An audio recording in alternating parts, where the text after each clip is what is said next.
27 96 60. Le docteur Soni Okassa.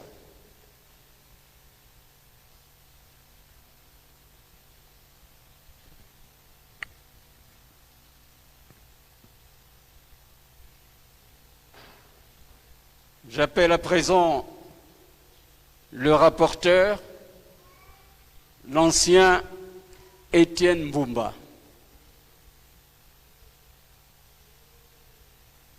Et sous vos acclamations, j'appelle l'orateur, le révérend prophète Béni Ngouambina.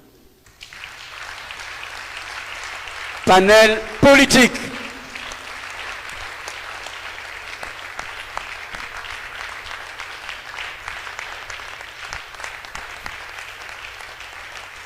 Merci. En quelques mots, Béni Ngouambina, tout en étant un serviteur de l'État, un serviteur de Dieu, a été un acteur politique. C'est un élu du peuple.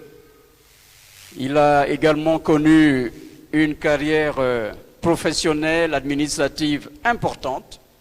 Il a été conseiller du maire de Libreville, il a été directeur général de Sogatra et à l'Assemblée nationale, il a été vice-président de la Commission des affaires étrangères.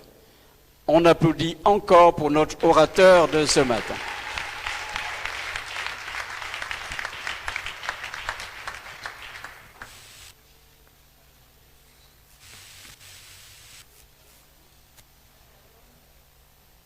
J'espère que nous aurons... Oh, merci. Encore shalom. Alors, toutes mes shalomades, non seulement à vous, mais à vos parents et à tous ceux qui vous sont très chers. Alléluia. Soyez bénis au nom tout-puissant de Jésus.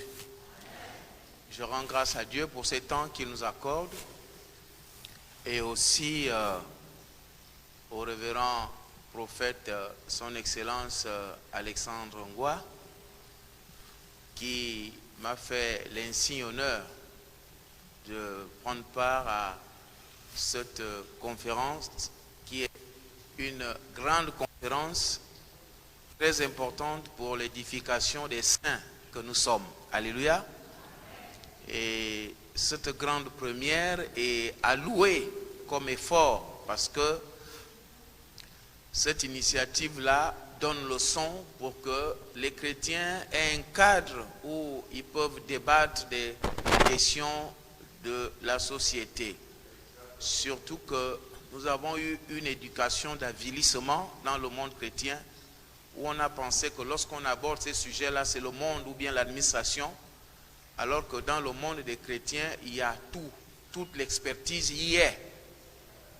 Nous devons quitter cet avilissement-là qui veut que le chrétien pense que lorsqu'on parle de politique, ah non, moi je ne fais pas la politique, c'est pour le monde. Alors si le chrétien ne fait pas la politique va te faire.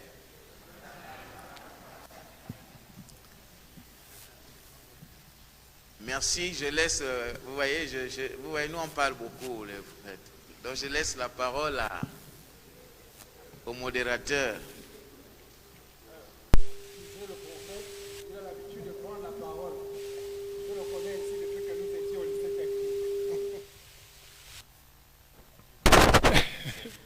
Ok. Donc, c'est un sujet qui va nous édifier et l'homme de Dieu a l'habitude de prendre la parole. Et j'ai voulu juste le ramener que c'est moi le chef ici.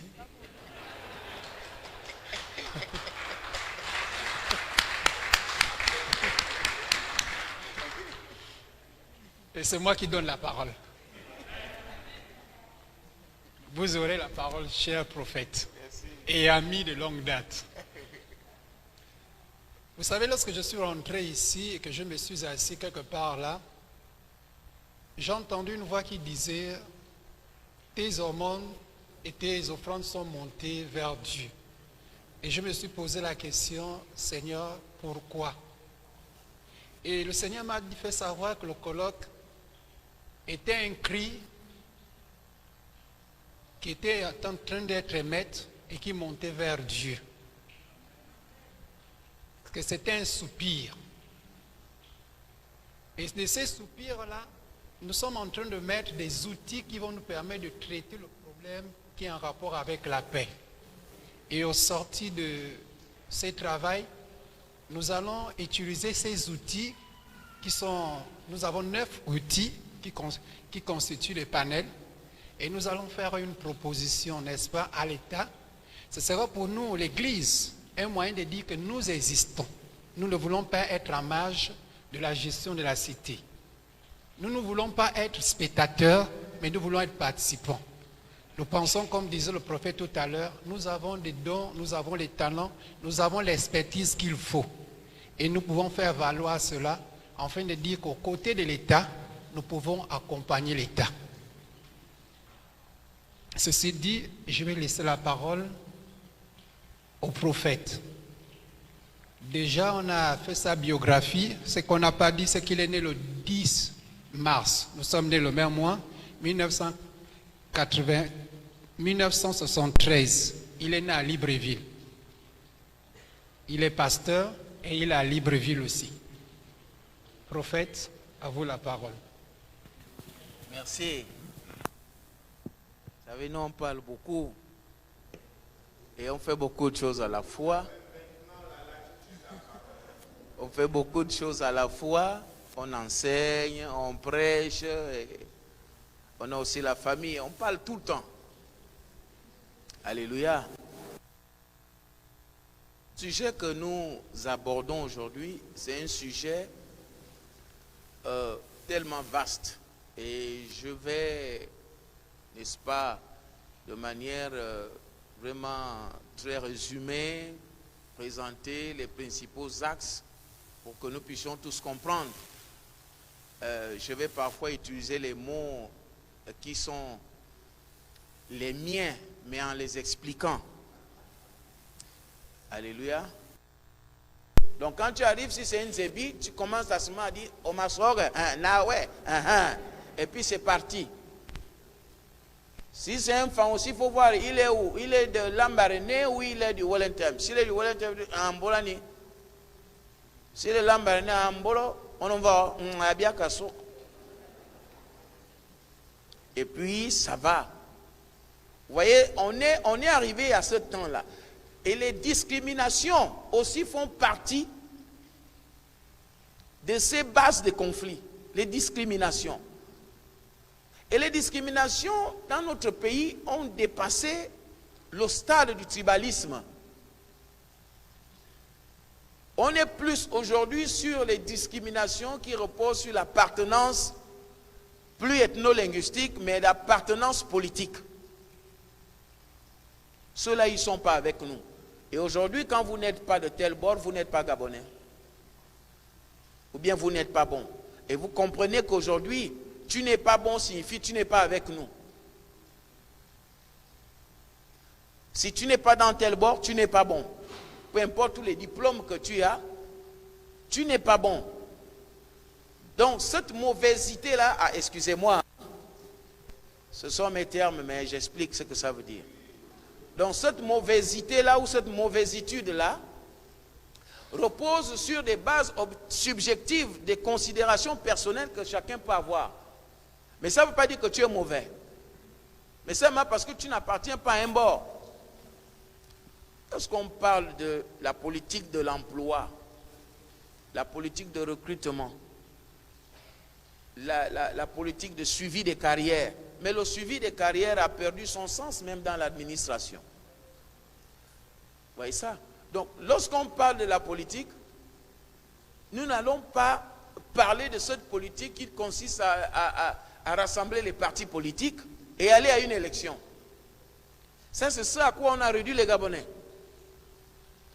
La politique, c'est quoi? Allez, on porte des t-shirts, on va à l'élection.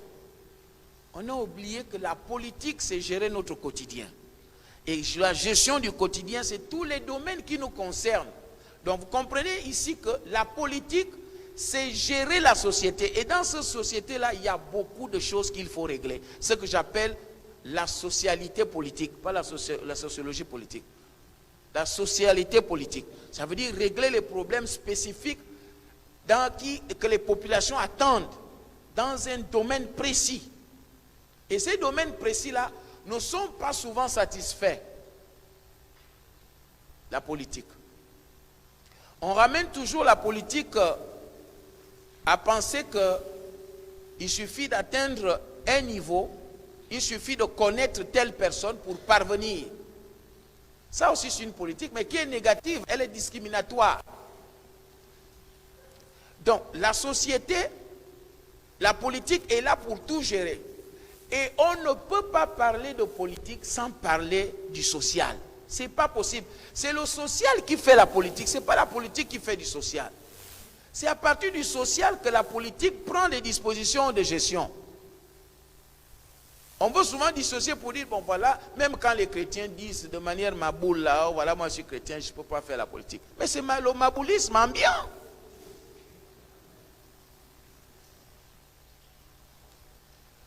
Tu es chrétien, tu dis tu ne fais pas la politique, alors que tu tiens tous les jours la Bible où David se trouve, où Salomon se trouve, où les Ézéchias se trouvent. Mais tu dis tu es chrétien, quand on te parle de politique, tu dis, ah, moi, c'est les choses du monde. Et les chrétiens sont les premiers à soupçonner même leurs frères et sœurs qui ont des promotions dans l'administration. Ah, est-ce qu'il n'est pas entré là-bas? Bon, donc notre Dieu fait quoi? Il ne sert qu'à vous guérir les furoncles et les quoi là? À vous trouver les mariages que vous cherchez à l'église? C'est tout ce que Dieu sait faire. Oh Seigneur, Dieu m'a béni, oh, je suis marié. Ah, Dieu m'a béni. Il faut voir plus haut avec Dieu. Alléluia. La gestion de la cité appartient d'abord au sage. Et le sage, c'est celui qui craint Dieu.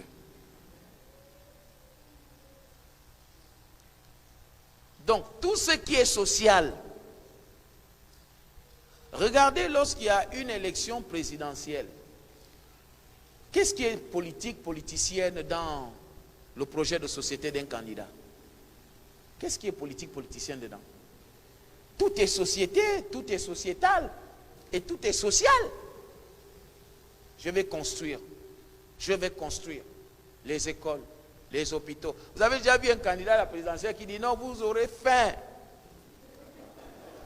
Il n'y aura pas d'école, pas de route. Même s'il ne va pas faire, mais il va mettre ça dans son projet de société pour te séduire. Et c'est ce qu'on appelle la séduction. La séduction signifie qu'on te montre une face qui est soi-disant belle, mais qui est pourrie. C'est-à-dire c'est comme un tombeau blanchi. Vous pouvez trouver un tombeau qui est là tout beau avec tout le marbre, mais dedans il y a pourriture.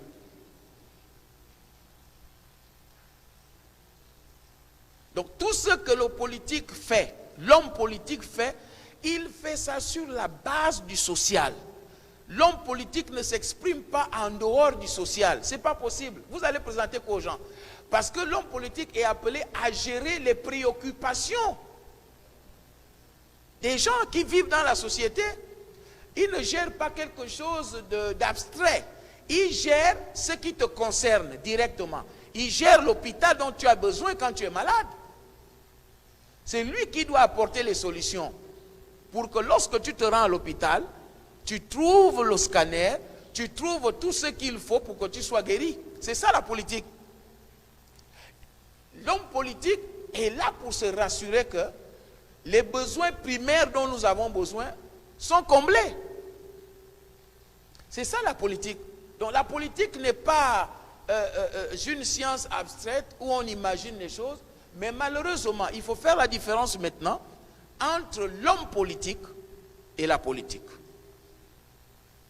Parce que quand l'homme politique arrive maintenant, qu'est-ce qu'il fait?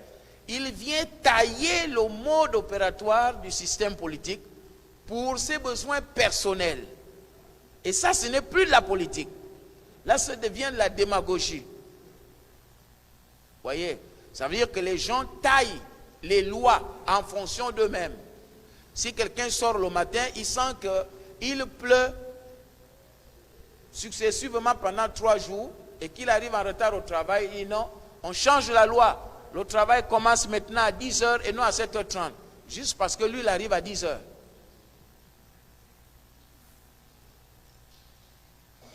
Ou bien si quelqu'un se rend compte qu'il a un problème personnel dans sa famille, il va tout faire pour en faire une loi. Si quelqu'un a peur d'un éventuel candidat à la présidentielle et qui sait que dans la vie de cet homme-là, ça fait 6 mois qu'il n'est pas au Gabon, il était peut-être à l'étranger, il changeait la loi.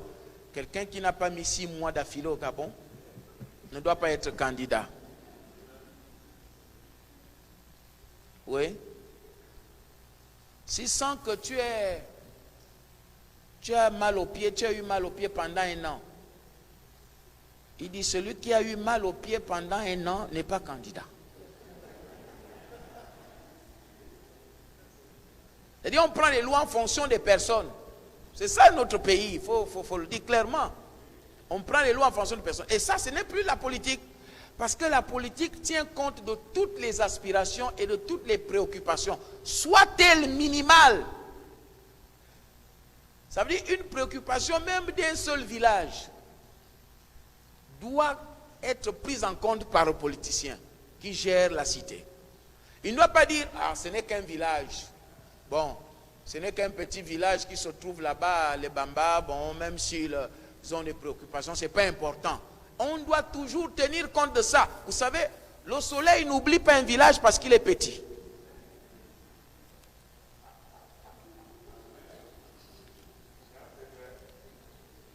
Donc il faut forcément que lorsqu'on gère les affaires de la cité, on doit tenir compte de tout ce qui se passe dans cette cité-là.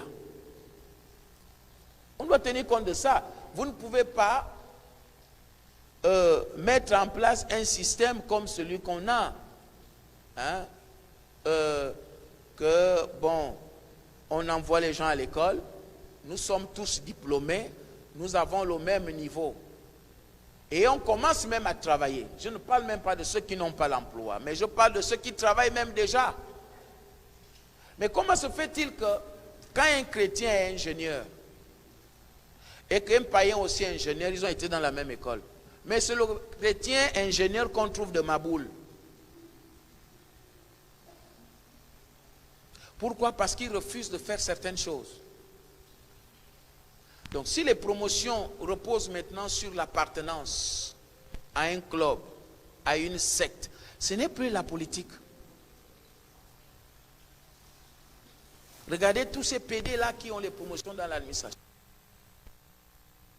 Ça va donner quoi par la suite?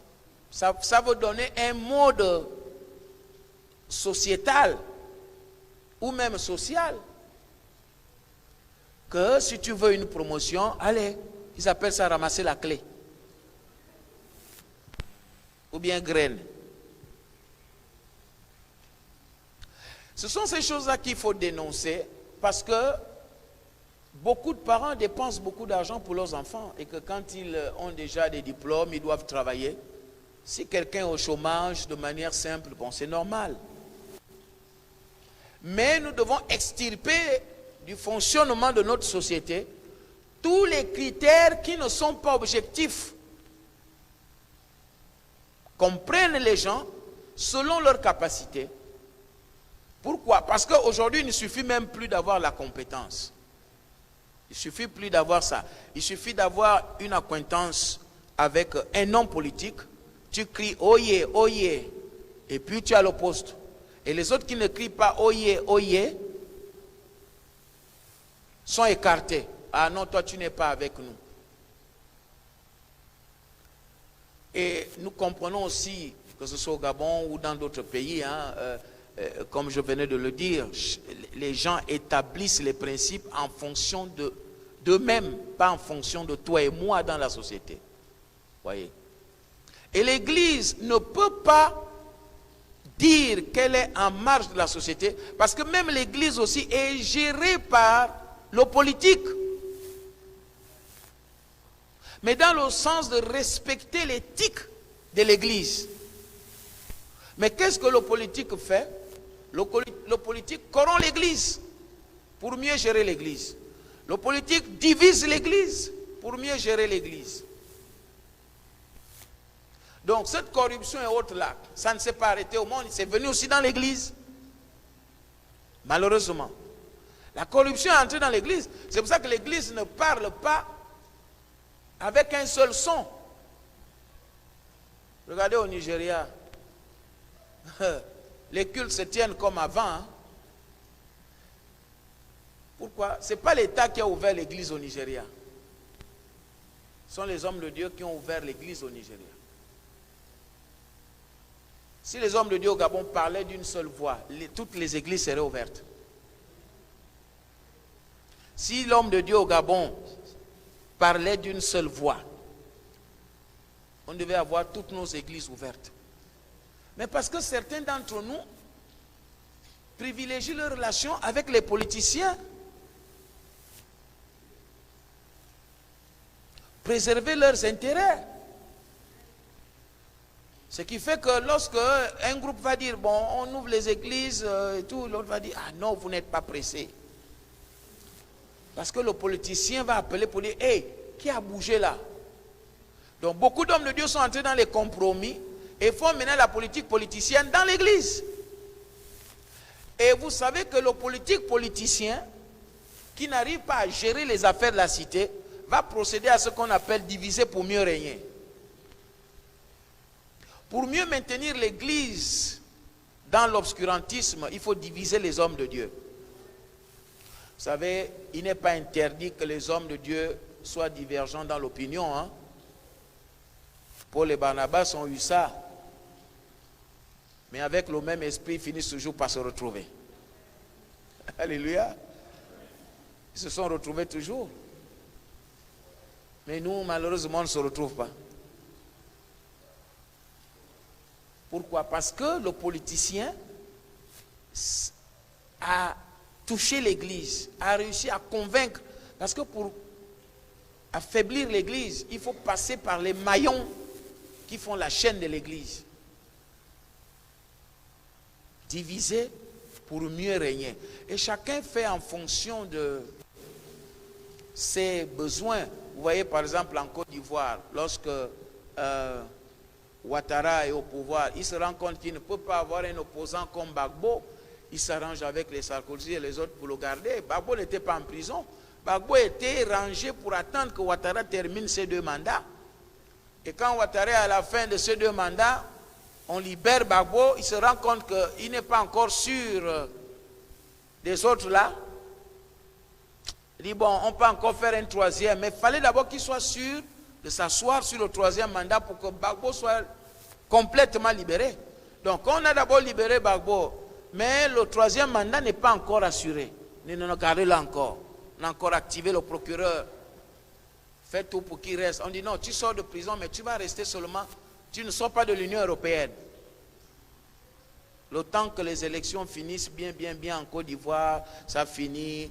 Ouattara est bien assis au pouvoir. En ce moment-là, on dit bon, on envoie maintenant le passeport à Gbagbo, diplomatique même, pas ordinaire, qu'on a refusé il y a quelque temps, mais on donne maintenant parce que je n'ai plus rien à craindre. Vous voyez? Bon, là, on va penser que c'est une loi quoi? Que c'est une loi du peuple? Non. Or, vous oubliez que lorsqu'il y a ce qu'on appelle, je dis bien la politique a sa base sur le peuple que tu es. Et dont fait partie l'Église. La politique repose sur le peuple. Et c'est pour cela qu'on gouverne au nom du peuple. Même la justice est rendue au nom du peuple. Vous n'avez pas vu des décisions de justice au nom du peuple gabonais. Ça veut dire que quand le juge prend la décision, je parle bien sous le contrôle des magistrats, quand le juge prend la décision, il ne prend pas la décision parce qu'il est juge. Il prend la décision pas au nom du juge. Le juge, son nom est là comme référence que c'est lui qui a siégé. Mais au nom de qui? Au nom du peuple. C'est pour cela que vous verrez que dans d'autres pays, il y a ce qu'on appelle un système de jurés. C'est-à-dire on prend les gens dans la population qui ne sont pas des magistrats, mais on les prend. Une dizaine, une quinzaine, une vingtaine de personnes qui prennent part à l'audience, qui suivent les débats du procès et qui se retirent pour juger alors qu'ils ne sont pas magistrats. Mais ils sont le peuple, au nom de qui la justice est rendue. Et c'est la décision de ce jury-là que le juge prononce. Hein? Est-ce que vous suivez l'ampleur? Ils ne sont pas magistrats. Et quand on désigne ces gens-là, on les prend au pif. Ils sont même eux-mêmes surpris. On regarde l'annuaire. On appelle, oui, c'était oui, vous habitez telle rue, oui. Vous êtes sélectionné comme jury. Et ça reste secret, confidentiel. Même tes parents ne savent pas que tu es juré. Et à partir de ce moment-là aussi, l'État t'assure protection. Jusqu'à ce que le procès se termine. Pourtant, tu es un menuisier ou bien tu es un comptable dans une société, ou bien, mais tu es un juré. Pourquoi? Parce que tu es le peuple. Et la justice est rendue au nom du peuple. Mais nous exerçons la politique chez nous. Nous exerçons la justice chez nous. Au nom des personnes, je peux dire, au nom des personnes personnelles.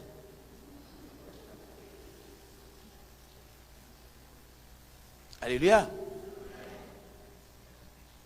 Donc nous comprenons que lorsqu'on aborde la question politique, nous devons effacer de notre tête qu'il s'agit des élections, qu'il s'agit de courir dans les meetings politiques, il s'agit d'adhérer à un parti politique.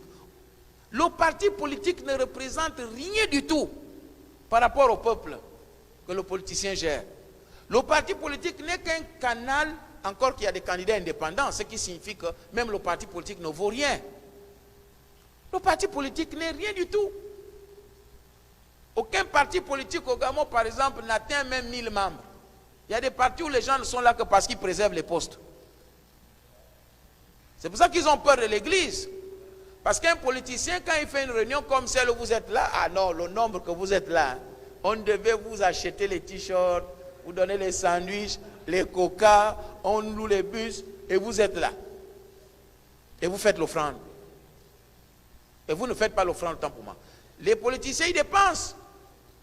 Alors que l'église, ah non, tu pars de chez toi, de toi-même, tu arrives à l'église, tu donnes l'offrande, tu donnes la dîme, et puis tu rentres chez toi. Et tu viens en grand nombre, et tu pars dans la joie. Tu suis la vérité, tu as la bonne nouvelle. Alors qu'en politique,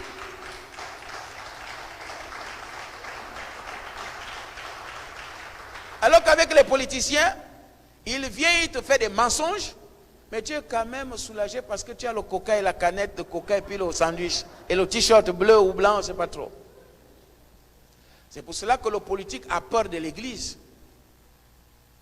J'ai envie de te dire que tu sais, quand on attaque ta foi, on ne va pas te dire quitte la foi.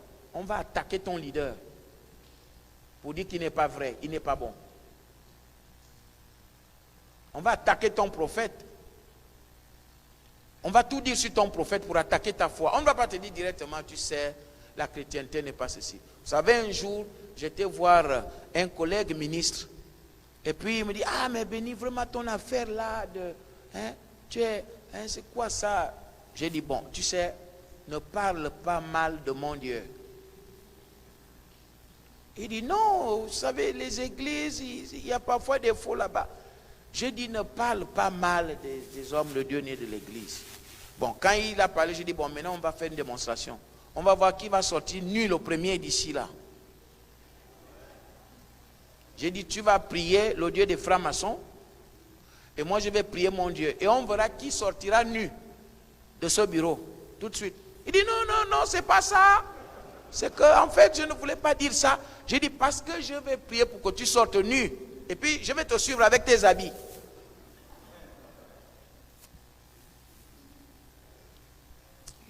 J'ai dit, parce que nous avons un Dieu véritable.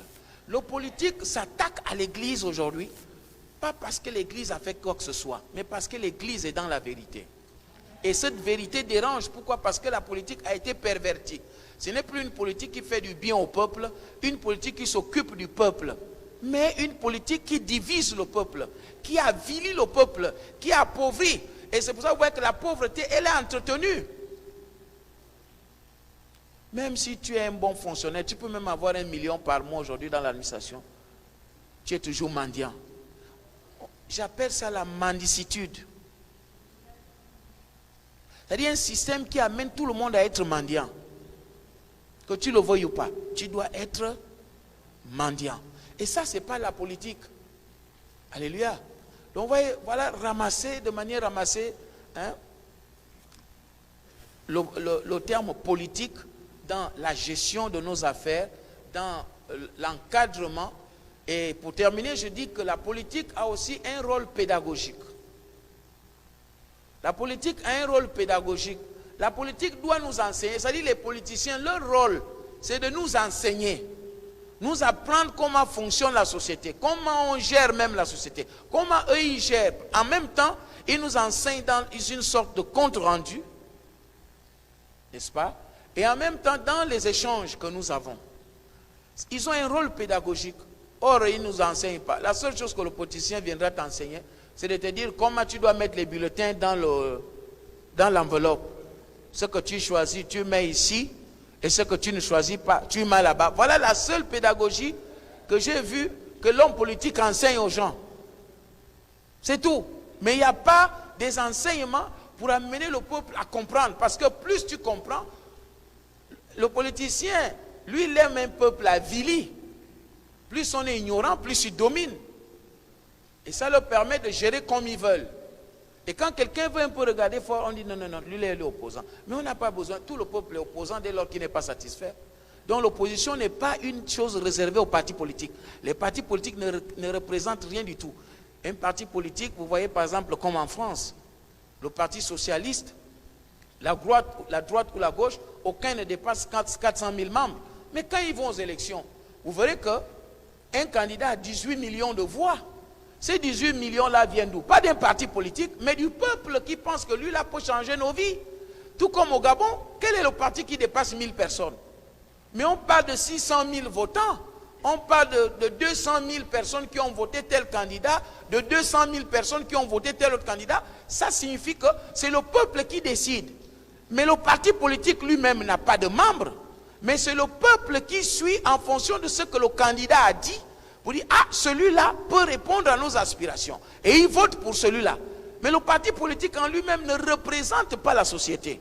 Le parti politique représente une entité qui présente un candidat, qui présente une politique de gestion, mais n'est pas le peuple. Alléluia. Que Dieu vous bénisse.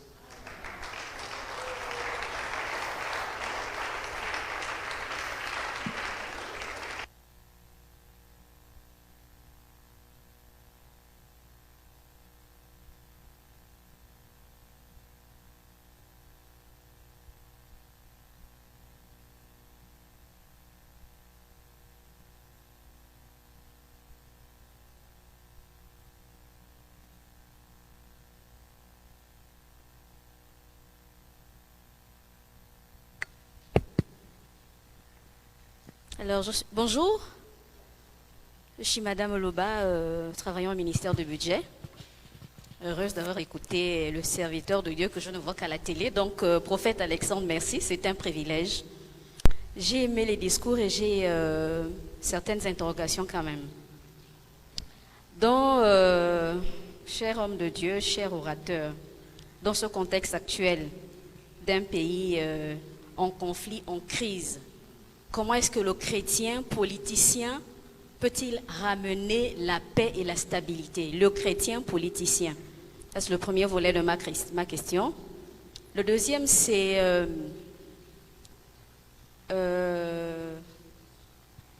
est-ce que la politique en elle est une vocation au même titre que l'apostolat, le pastorat?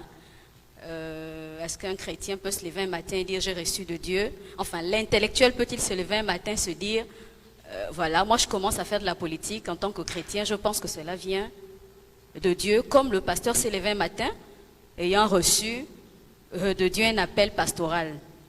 Troisièmement, comment inciter l'intellectuel chrétien à faire de la politique, étant donné qu'on n'a pas forcément toujours ce genre d'enseignement ou d'engagement dans nos assemblées. Là, je m'adresse non seulement aux intellectuels, mais aux chrétiens, puisque nous sommes dans une assemblée chrétienne. Comment inciter l'intellectuel chrétien à faire de la politique, alors que nous connaissons souvent, des fois, les inconvénients de se lancer, non seulement parce que nous n'allons pas par conviction, mais aussi autour de nous, on n'est pas forcément encouragé, puisque c'est considéré comme étant du monde, c'est diabolique, c'est païen. Et 4, bon, je crois que je vais m'arrêter là, je pourrais revenir après. Ah, d'accord. Bon, quand j'écoute, j'entends ce qu'elle dit, je comprends, en fait, toutes ces questions-là, les 3 premières questions sont les mêmes questions. C'est la même question. C'est-à-dire qui part du fait que le chrétien peut-il avoir aussi comme un pasteur la vocation de faire de la politique? Première chose. Et deuxième chose, le chrétien, il est instruit, parce que je préfère faire la différence entre un intellectuel et un instruit, c'est 2 choses différentes. Un chrétien instruit ou intellectuel peut-il se lancer dans la politique lorsqu'on sait comment ça se passe. Donc en fait, je résume ça en ces 2 points-là. Mais j'insiste quand même sur le premier volet de ma question. Ouais. Comment est-ce que concrètement, l'intellectuel chrétien, dans ce contexte actuel de crise, peut amener des solutions, à la crise? Voilà, on commence par là. Le chrétien est d'abord censé être animé de l'Esprit de Dieu, c'est-à-dire l'Esprit de paix. La Bible dit rechercher la paix avec tous. Et un chrétien est également épris de justice parce qu'il sait que la justice élève une nation. Donc un chrétien qui aspire à la gestion des affaires de la cité, sa préoccupation sera l'équité. Vous savez, il faut d'abord partir de l'équité avant d'atteindre. Il faut d'abord partir de l'égalité et ensuite toucher l'équité.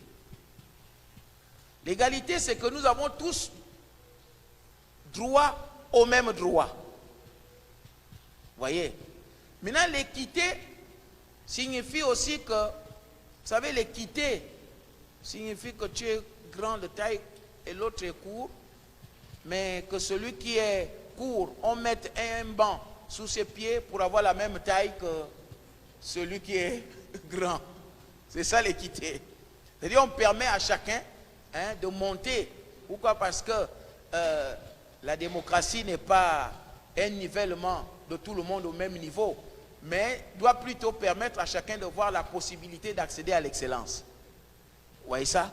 Donc, le chrétien est épris de paix. Donc, la première chose, c'est que pour vouloir gérer la société, le chrétien va proclamer la paix et la justice. Et pour cela, il faut bien mettre en pratique les notions de justice. Non, mais pour les mettre en pratique, il faut d'abord les dénoncer. Si le chrétien ne dénonce pas, et là j'atterris sur le plan où il y a des chrétiens parfois que Dieu peut élever, mais dès qu'ils arrivent à des fonctions, ils sont corrompus. Il y a des chrétiens, après ils deviennent francs-maçons. On a bien vu dans ce pays des gens qui commencent à prier, et puis Dieu les élève, et dès que Dieu les élève, ils deviennent francs-maçons. Au lieu de continuer à rester avec le Dieu qui les a élevés. Moi j'en suis un exemple. Moi tout ce que j'ai eu dans ma vie, c'est par le Seigneur. Je n'ai jamais rien eu avant d'être chrétien. Dieu m'a élevé à tout ce que vous avez entendu là, étant déjà chrétien. Mais ça ne veut pas dire que je n'ai pas eu de propositions. J'ai eu des gens qui sont venus à mon bureau pour dire, oh mon petit, le poste là, tu es où? Tu es dans quel bord? Je dis, je suis dans un bord, je suis dans l'ordre de Melchisédek. Il dit, oh ça c'est encore quoi? Je dis, là on boit du sang. Ce n'est pas vos petites choses là. Là c'est du sang. Il dit, oui mais c'est vrai, mais il faut... Je dis, je me suis levé, j'ai ouvert mon bureau. J'ai dit, vous connaissez la sortie. Mais ces gens-là, c'était des gens qui pouvaient dire qu'aujourd'hui, je mange avec le président. Vous savez ce que ces gens-là m'ont dit? Ils m'ont dit, on va voir ça, mon petit. Mais ils sont partis, je suis encore resté là 2 ans. Je suis parti de mon poste là, de directeur à Sogatra, pour être élu député. Je suis resté là, ils ne m'ont pas enlevé, parce que mon Dieu a préservé mes arrières. Donc à un moment donné, Dieu veut voir à quel point on est déterminé. Moi je parle ici, vous pouvez vérifier. La franc-maçonnerie, c'est des enfants. C'est n'importe quoi. Un enfant de Dieu ne doit pas être influencé par ces choses-là.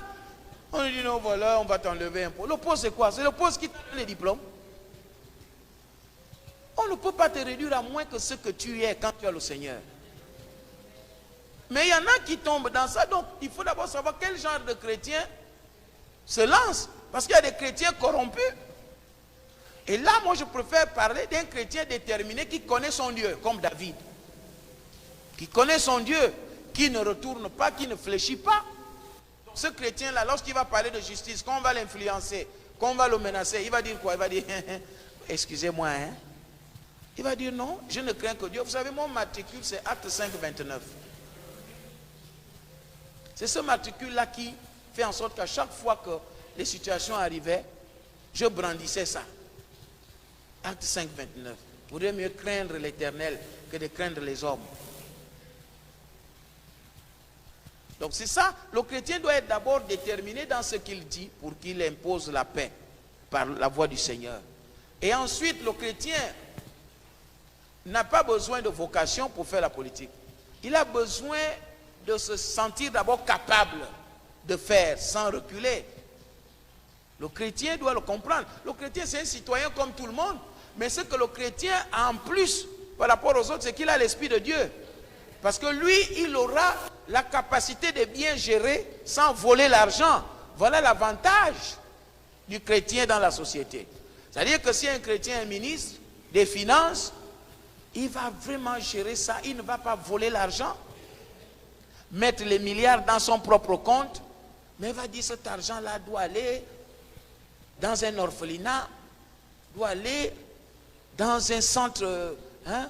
Oui, les gens gardent les milliards comme ce qu'on a vu dans les journaux là. Un ministre a 1 milliard dans son compte parce qu'il a reçu une commission d'une magouille et tout ça là. Ça ne pouvait pas acheter des scanners.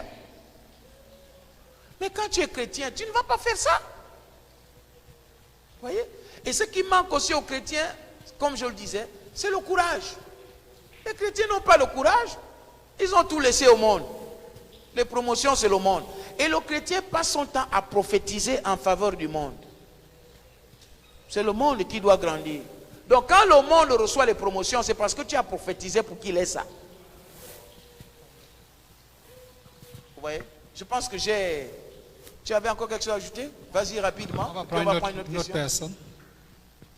Quand je parlais de solutions concrètes, en fait, vu qu'on est dans une réunion d'intellectuels, je travaille auprès d'un, on va dire, mon supérieur hiérarchique, le ministre de la, je sais pas, de n'importe quelle instance de la République. Oui. Et il me demande des solutions concrètes, il se rend compte, il m'appelle, voilà, il sait que je suis chrétien, forcément, puisqu'on est des chrétiens, et il me demande des solutions concrètes face à une situation de crise, je ne sais pas, dans un ministère quelconque. Il voudrait que j'élabore un travail intellectuel, oui, chrétien, et qui pourrait servir au ministère auquel j'appartiens, oui, ou à la nation. Qu'est-ce que j'offre concrètement, oui, à mon supérieur hiérarchique? Il faut savoir que tous les problèmes qui surviennent dans un ministère concernent les personnes.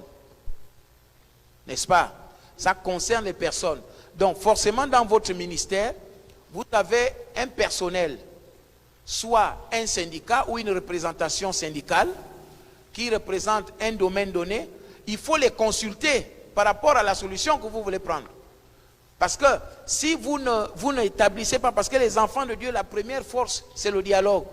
Il faut discuter avec les concernés. Il ne faut pas prendre les décisions. Je vous ai pris l'exemple du législateur. Avant de prendre même une loi, on consulte. Hein? Moi, j'avais l'habitude à l'Assemblée nationale de convoquer un ministre et ses conseillers pour les entendre sur un domaine donné, pour bien comprendre. Vous aussi, quand vous êtes dans un cabinet ministériel, ne pensez pas que vous êtes au-dessus des autres. Vous devez savoir que vous devez conjuguer avec tout le monde dans le ministère. Donc, si vous avez des décisions à prendre, consultez le personnel que vous gérez. Ils vont vous donner leurs avis maintenant en fonction de ça que vous allez prendre les décisions, allant dans le sens de la paix. Mais si vous les prenez unilatéralement, vous allez échouer. Voilà. Il faut un dialogue. Nous prenons une dernière question. Deux dernières questions. Merci. Je suis Sylvain Meillet, évangéliste CDL, voilà, conférence des leaders. Je voudrais d'abord remercier le conférencier, l'orateur, pour la qualité de l'exposé. Et je remercie également tous ceux qui ont exposé hier, parce que depuis hier, vraiment, je vais exprimer ma joie d'être vraiment présent à ce colloque. C'est vraiment un temple du savoir. Les autres appellent ça université d'été. Vraiment, les échanges sont tellement enrichissants. Alors, pour ce qui vient d'être dit, je voudrais soulever un problème peut-être qui concerne toutes les thématiques. En fait, nous voyons que les efforts sont souvent faits au niveau organisationnel, quel que soit le secteur. On fait tout pour avoir des textes, le cadre juridique, cadre institutionnel, cadre organisationnel. On fait tout pour planifier les activités. On fait même tout pour avoir un cadre financier, un cadre administratif, un cadre technique. Mais j'ai comme l'impression qu'on oublie toujours un aspect. Et c'est là où je vais en venir. Il semble qu'on oublie toujours l'acteur principal ou le bénéficiaire principal qui est l'homme, qui est au centre de tout ce qu'on peut faire. Et c'est valable quel que soit le secteur. Quand on parle de santé, d'éducation, de politique, de droit, d'agronomie ou d'agriculture, tous les secteurs, vous allez voir qu'on s'occupe toujours du cadre juridique, administratif, institutionnel, tout le reste là. Mais l'homme, la qualité de l'homme, on laisse tout. Il n'y a que la formation initiale en tant que technicien, mais parfois même la formation continue, et là même, il n'y a même plus rien. La formation initiale, c'est terminé. Mais le reste, on ne suit plus l'homme. Et ça a été effleuré hier, parce que, même au milieu chrétien, dès que le chrétien accède à un poste, mais on ne le suit plus. Il a même été dit que, dès qu'il accède à un poste, parfois même, il ne vient même plus à l'église. Donc je voudrais, peut-être que ce soit une recommandation forte de ce colloque, qui est quand même un suivi de l'homme, qui est au centre de tout processus, quel que soit le secteur. L'homme est au centre de tout. Mais apparemment, on ne fait rien pour le suivre, ou pour, comment dire, pour qu'il soit performant, et qu'il soit toujours intègre. Il y a des problèmes qui surviennent, des problèmes d'éthique, on en parle toujours. Des problèmes de moyens. Mais le problème de moyens, le premier moyen, c'est quoi? C'est l'homme. Pourquoi on va aller parler de moyens financiers, moyens matériels, alors que le moyen humain lui-même pose problème, et c'est le problème des problèmes. Donc je voudrais juste faire une suggestion, que parmi les recommandations, qu'on pense quand même à faire quelque chose pour l'homme qui est au centre de tous les processus. Je vous remercie. Merci. Et j'ajoute à cela, c'est une préoccupation importante. Vous savez, on oublie l'homme parce que le politicien a toujours cherché à tirer la couverture de son côté en disant qu'il fait ce qui est bon, au lieu de faire ce qui est juste. Donc lorsqu'on prend tous les textes là, souvent pour dire on développe telle ou telle chose, si on remarque que ça peut épanouir les gens, on estompe ça. Pourquoi? Parce que si vous ouvrez trop les yeux, le politique ne va plus vous contrôler. Vous savez, quand j'étais député, il y a certains aînés, parce que j'étais le plus jeune député, oh mon petit, à Chibanga, il y a certains aînés politiques qui m'ont dit un jour, mais Béni, toi tu passes ton temps à trouver les emplois aux jeunes là, tu mets là-bas, mais qui va encore nous porter les sacs qu'on vient ici? Vous voyez? Donc l'avilissement et la domination non justifiée des populations est organisée, c'est entretenu comme la pauvreté. Vous voyez, des domaines comme l'agriculture, on peut tout faire dans l'agriculture, mais on fera tout pour que l'agriculteur ne soit pas autonome. Pourquoi? Parce que l'agriculteur, s'il est autonome, il ne viendra plus au meeting quand le ministre doit arriver au village ou quand le député doit arriver. Il sera à la plantation. Donc on a fait en sorte que la société dépende de l'administration. Quand tu as ton enfant, il faut négocier avec le ministre ou le député du coin pour qu'il trouve le travail. Par conséquent, tu dois être soumis à l'homme politique pour le bien de ton enfant. Parce que si tu es trop autonome, tu n'es plus indépendant, tu n'es plus dépendant. Il faut toujours maintenir chacun à la mendicitude. C'est-à-dire tout le monde, quel que soit ce que tu es. Tu peux même être cadre, mais tu es mendiant. C'est ça. Et on a tué l'agriculture, pourquoi? Pour contrôler les gens. On ne laisse aucun domaine. Il n'y a aucun domaine qui est développé dans notre pays qui permette aux gens d'être autonomes et libres. Tous les domaines sont contrôlés. Mais on tient les séminaires tous les jours, comme vous venez de le dire. On a des séminaires tous les jours, renforcement des capacités. Parfois, finalement, on renforce les capacités de l'avilissement que de l'évolution. Donc, l'homme qui est au centre du développement, on doit tenir compte de cet homme-là, mais malheureusement, on met toujours tout en place pour que l'homme régresse. Et effectivement,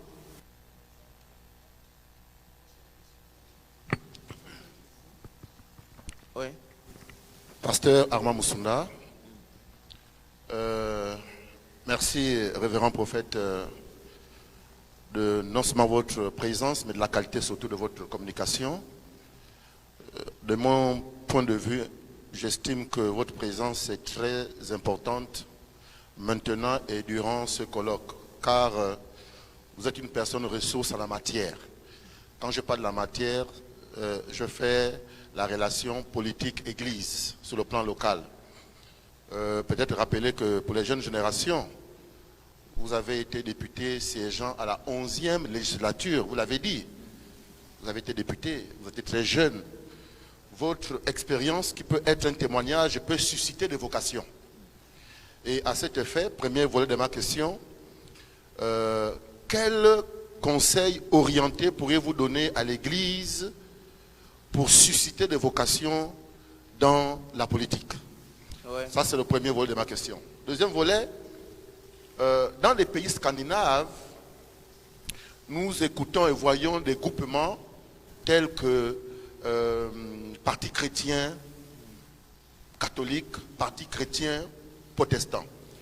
Ce sont des communautés chrétiennes regroupées en forces politiques. Nous sommes à l'horizon de 2023. Suivez mon regard. Est-ce que, en tant que locomotive, par rapport à votre expérience, il n'y a pas une orientation sur le plan local, national, pour que l'Église s'élève de façon unifiée à préparer 2023? Est-ce qu'il n'y a pas un regard où vous pouvez être une locomotive et interpeller, regrouper? Vous êtes nombreux pour que, par rapport à ce que vous avez décliné comme le comportement de la gestion de la cité, afin que les maux que nous traversons aujourd'hui soient peut-être minimisés après 2023. Je vous remercie. Okay. Oui, c'est comme je le disais que le chrétien doit prendre conscience du fait que dans la Bible qu'il a, il y a David, il y a Salomon et plein d'autres qui craignaient Dieu. Il faut d'abord que le chrétien prenne conscience qu'il fait partie de la société. Et les chrétiens ne doivent pas être comme ils font. Vous savez, le chrétien peut même créer un parti politique, mais si nous fonctionnons comme nous fonctionnons dans le corps de Christ, là où c'est le chrétien qui sera contre le chrétien, ça ne sert à rien. Il faut que le chrétien soit, courageux, prenne conscience et soit solidaire. Pourquoi? Parce qu'il est important que les chrétiens commencent à avoir des discussions politiciennes. Il faut avoir ces discussions-là. Vous êtes dans une église, ce n'est pas un péché. Vous êtes à la chapelle des conquérants. Tous les enfants des conquérants qui aspirent à la politique, retrouvez-vous pour parler de la politique politicienne. Que voilà la loi anale, la loi des PD qui est là. Si les enfants de Dieu étaient députés, ils devaient s'opposer à ça. Créez même un parti politique. Parce que si vous entrez aussi dans les partis où dès que tu n'es pas d'accord, on dit on te suspend, on te blâme. Ça aussi c'est une faiblesse. Vous voyez? Donc il faut avoir un parti chrétien digne de ce nom. Mais ça doit partir de vous, les enfants de Dieu. Il ne faut pas avoir peur, ni avoir... Nous sommes les enfants de Dieu. Est-ce que nous sommes encore esclaves de la peur? Il faut s'exprimer. Vous savez, je vais vous dire quelque chose de clair. Depuis, j'étais encore païen quand j'ai entendu cette prophétie-là, venant des grands hommes de Dieu qu'on a souvent invités ici. Que le Gabon, centre spirituel, que les enfants de Dieu vont gouverner le Gabon. Ce n'est pas une cachette, c'est un secret de polichinelle. Nous étions même encore païens. Ça a été encore confirmé dans les années 2000, les années 90. Mais le païen, lui, c'est l'homme d'en face. Lui, il sait gérer, il sait respecter les prophéties. Le chrétien ne respecte pas les prophéties. C'est plutôt l'ennemi qui respecte la prophétie. Parce que l'ennemi, lui, il a pris ça. Il a dit, ce qui est sorti là, il faut que je veille à ce que ça ne s'accomplisse pas. Et comme c'est parmi les enfants de Dieu, il faut que je corrompe, je fasse tomber tout ce qui veut se lever. Au moins je serai sûr. Donc c'est une pratique hérodienne, c'est-à-dire la pratique d'Hérode. Tuer tous ceux qui ont au moins 2 ans là. Au moins je suis sûr que Jésus est dedans. Tuer tous les garçons premiers-nés. Au moins je suis sûr que Jésus est dedans. Tuer tous les hommes de Dieu à Jérusalem. tuez tous les prophètes et les hommes de Dieu au Gabon, anéantissez-les, corrompez-les. Au moins on sait que celui qui allait être élevé dedans est déjà corrompu, il ne peut plus rien faire.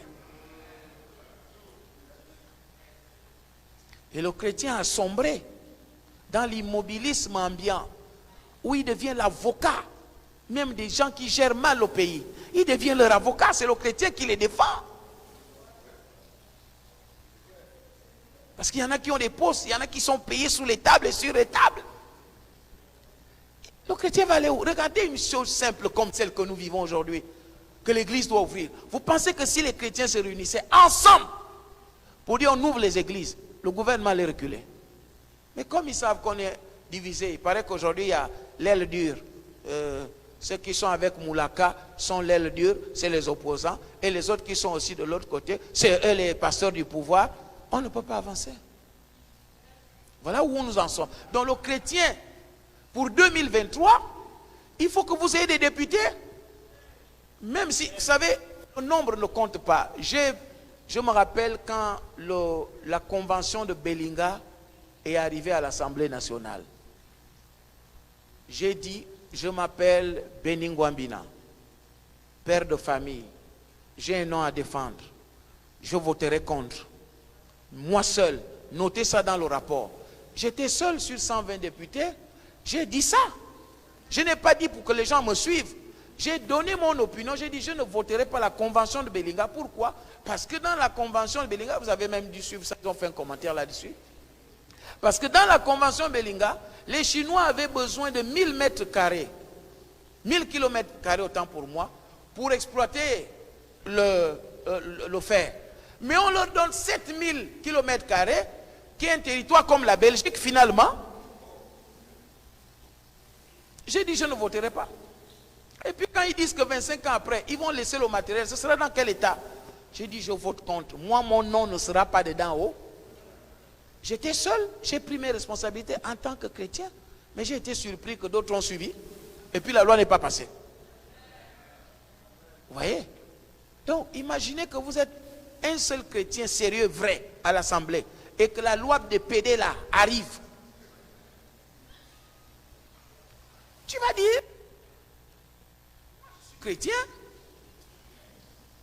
je ne vote pas ça, je vote contre. Pas d'abstention, mais contre. Déjà, l'onction que tu dégages à l'hémicycle peut toucher les autres.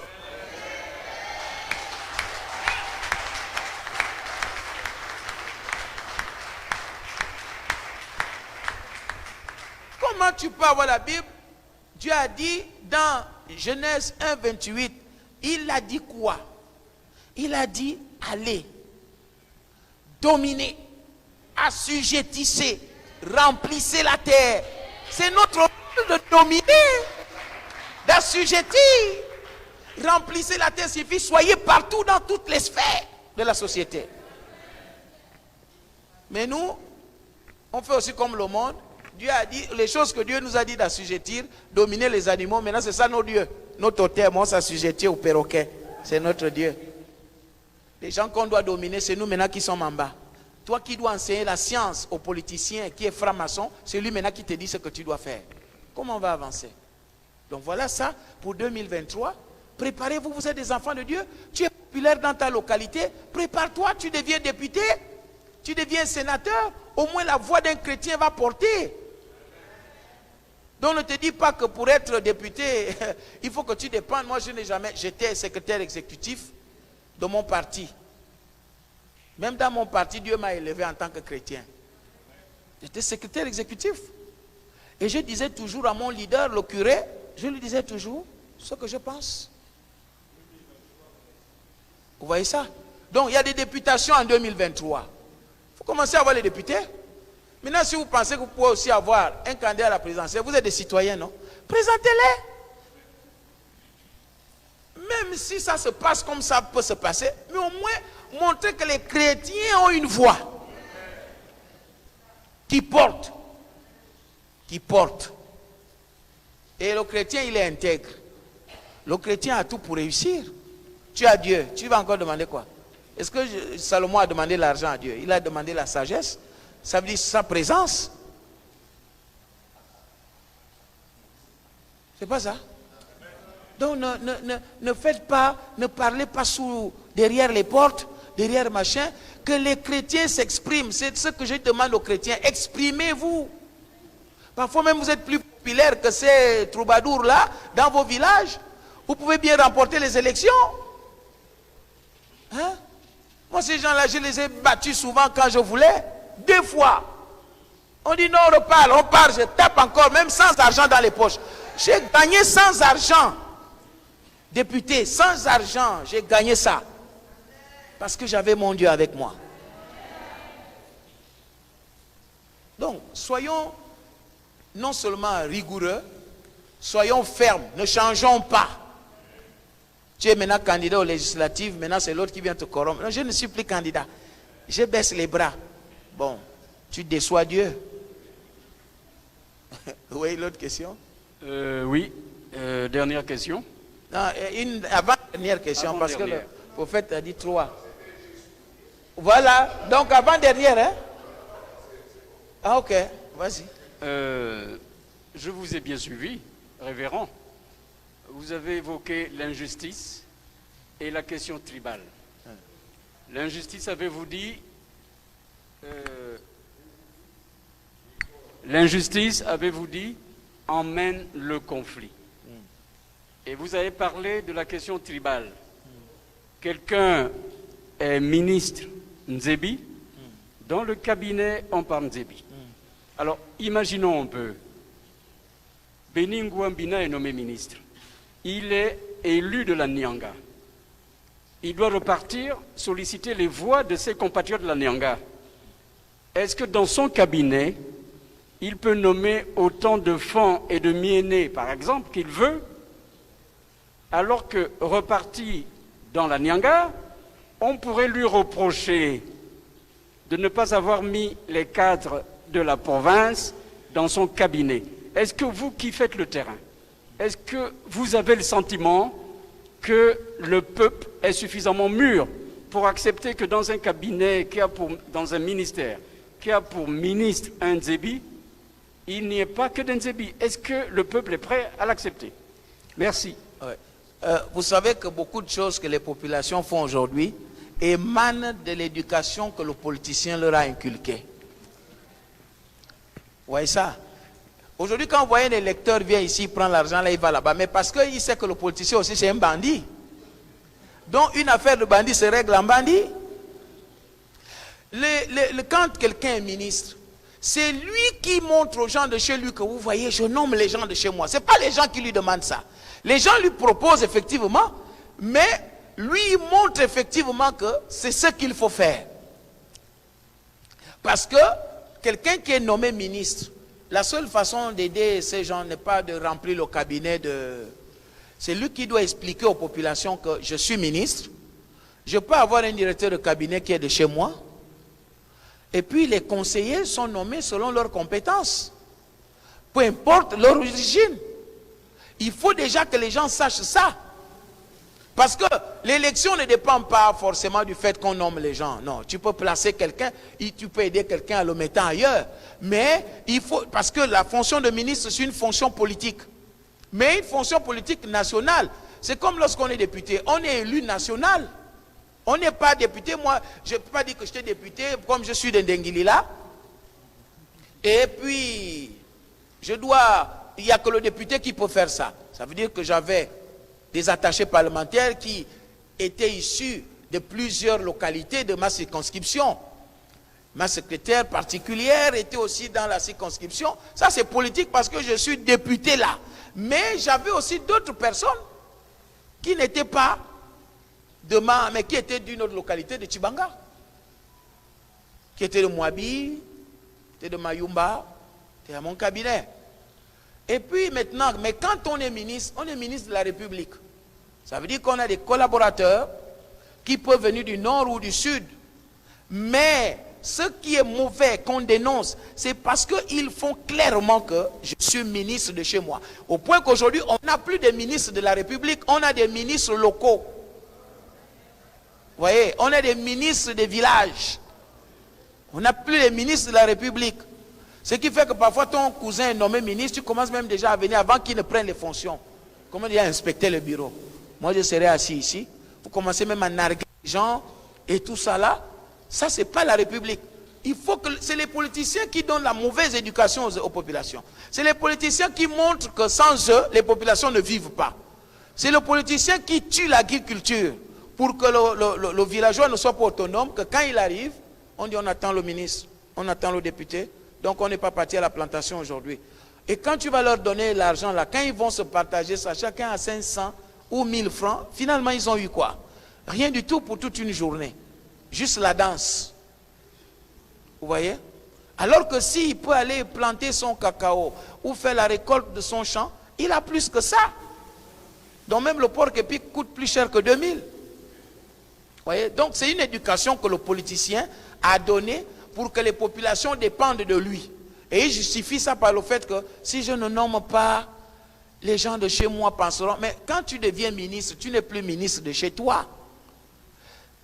Pour résumer, il faut que les politiciens aient une éducation eux-mêmes, une éducation républicaine. Le sens de la République a quitté la politique. Nous sommes dans un système républicain, enfin nous sommes censés être une république. Quand on parle de république, ça veut dire qu'à la fois il y a l'égalité et dans certains domaines on peut appliquer l'équité. Mais c'est d'abord l'égalité.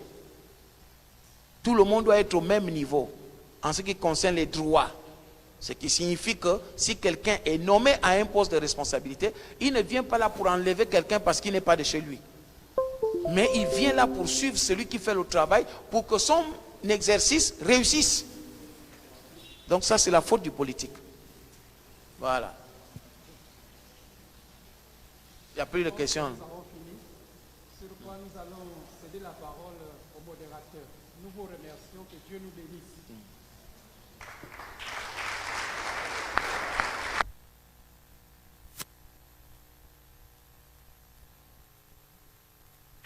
Merci, révérend Beningwambina. Le révérend nous a expliqué que la politique, c'est la gestion des affaires de la cité, qu'un bon politicien, ce n'est pas nécessairement un homme qui connaît tout, mais un homme qui comprend tout. Et il se doit d'être bien entouré. Il nous a dit que la politique tient compte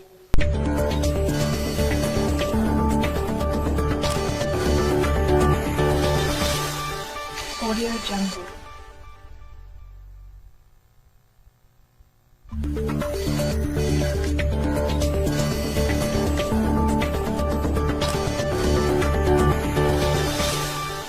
Audio Jungle.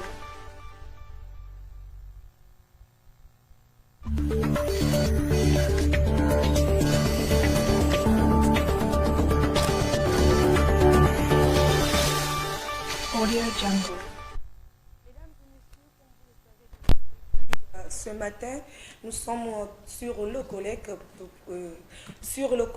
chrétien pour la paix, cette fois-ci avec le prophète Beningwa qui est intervenu sur le panel politique. Qu'à cela ne tienne, je ne suis pas seule, toujours avec ma collaboratrice Elé Essongue qui se fera le privilège de poser la première question à notre prophète. Bonjour prophète. Bonjour. Bienvenue chez nous. Merci. Alors, rebonjour chers internautes, rebonjour chers auditeurs. Nous sommes en direct du studio Maïwen de vos prophètes TV Channel. Bonjour prophète Beningwa, merci de nous avoir honoré de votre présence sur ce plateau. Alors, ma question était de savoir, la thématique de la paix a toujours été abordée par le système politique en place et aujourd'hui l'Église s'y met. Est-ce que vous croyez en une race politique chrétienne? Est-ce que pensez-vous que les chrétiens peuvent faire mieux que le système actuel? Le domaine de la paix est réservé aux enfants de Dieu. Dieu nous recommande de rechercher la paix.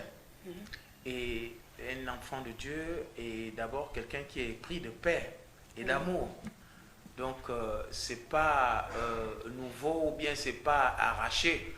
Lorsque les chrétiens parlent de paix, et je salue l'initiative, n'est-ce pas, du prophète Max Alexandre Goua, pour recentrer les choses.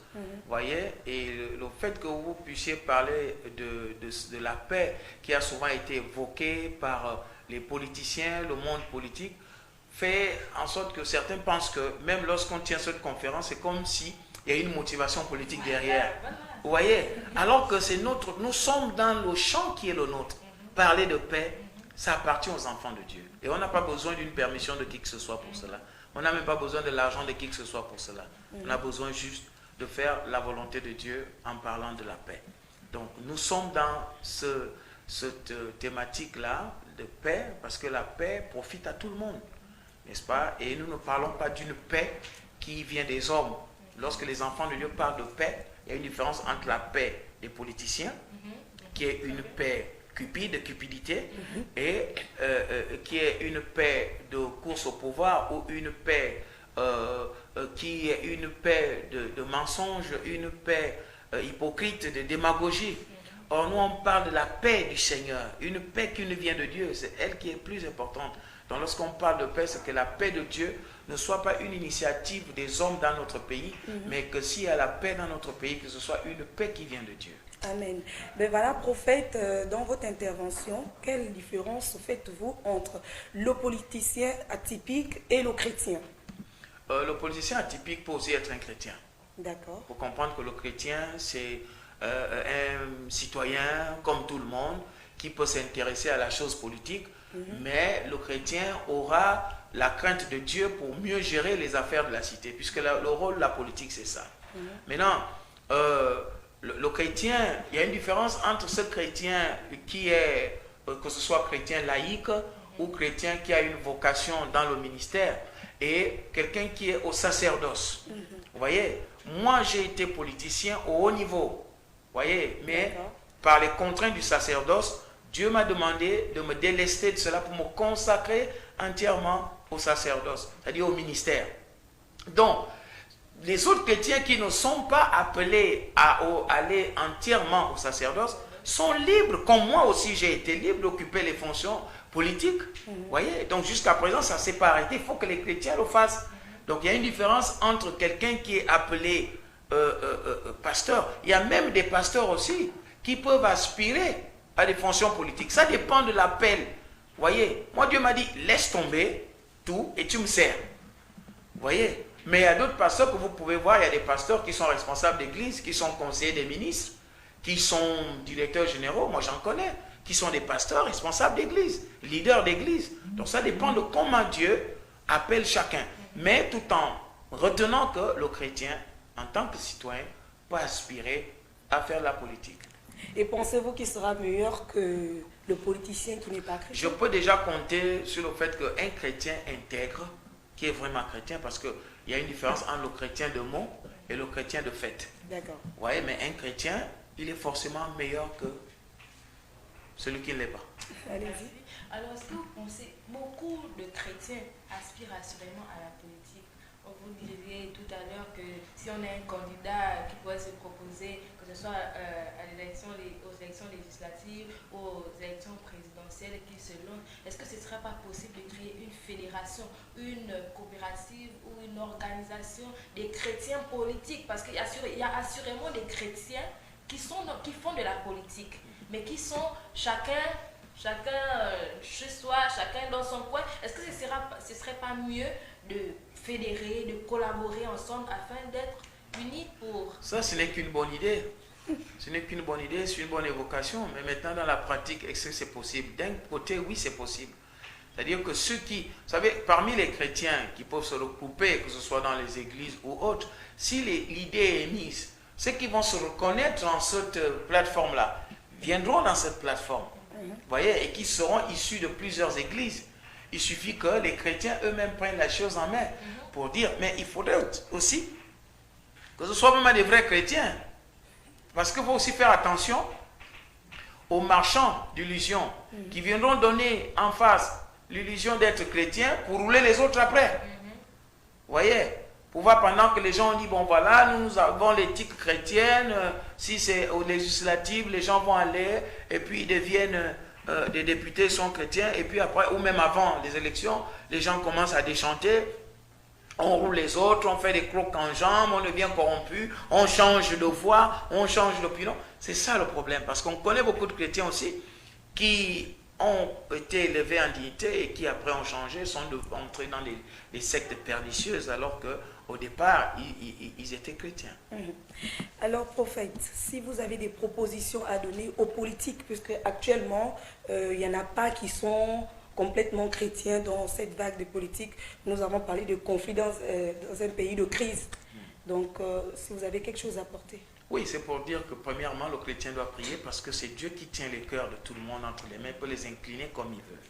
Ok? C'est d'abord la prière pour le chrétien pour que Dieu imprime sa paix dans la nation. Et également appeler à conscientiser les uns les autres, surtout ceux qui sont dirigeants, à comprendre que lorsqu'on gère le peuple, n'est-ce pas, on a tout le monde.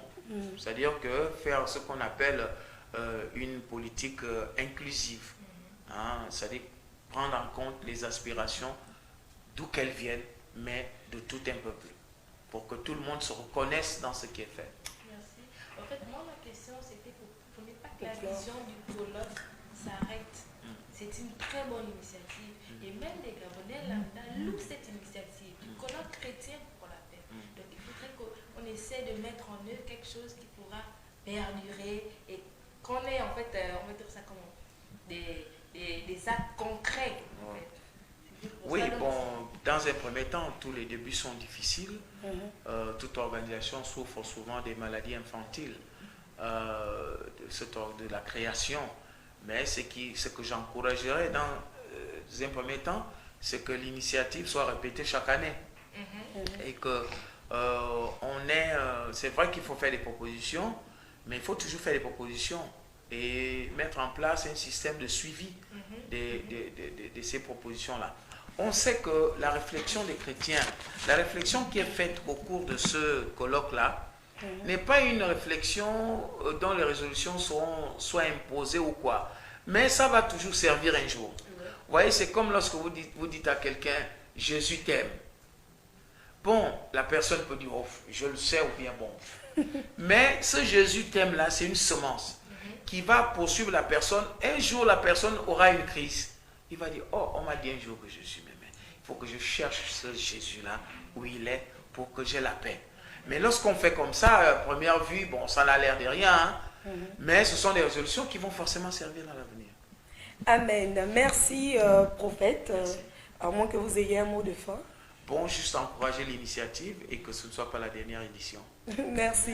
Voilà, chers internautes, nous restons connectés car nous ne sommes qu'au temps de pause. Après cela, nous reviendrons avec une prochaine panel. Voilà, que Dieu vous bénisse. Merci.